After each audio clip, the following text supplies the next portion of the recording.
Ang mga kalahok sa Patimpalak. Isinulat ni G.D. Viloria.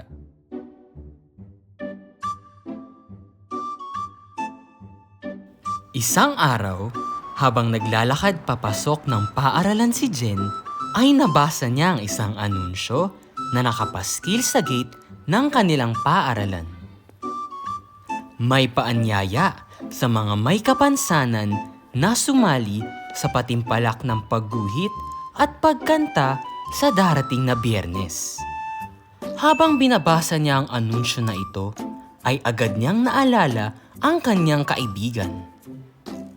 Sa tuwa, dali-daling nagtungo si Jen sa kaibigan niyang si Bernard na may polio upang ibalita ito. Batid niya kasi na mahusay sa pagpipinta si Bernard. Nakikita natin ang isa pang estudyanteng elementarya na si Bernard, kaibigan ni Jen na mahilig gumuhit. Sa unay tinanggihan niya ito. Hindi naman tumigil si Jen sa panghihikayat kay Bernard. Hindi nagtagal at tinanggap ni Bernard ang alok ni Jen. Si Jen ay naghahanap ng mga gamit pang sining sa bookstore. Agad niyang dinala ito sa bahay ni na Bernard at hinikayat siyang maghanda.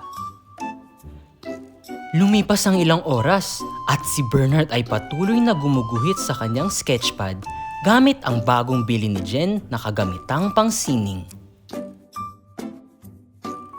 Nagsanay ng mahusay si Bernard sa tulong ng kaibigan niyang si Jen.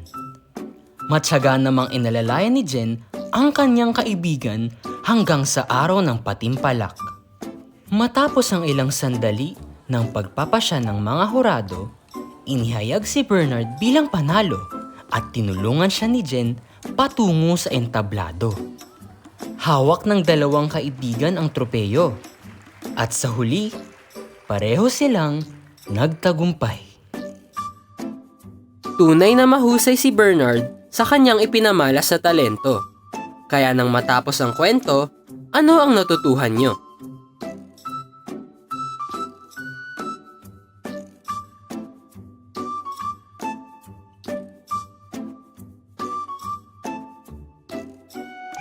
Ating matututuhan, kabahagi ng lipunan ang mga taong may kapansanan.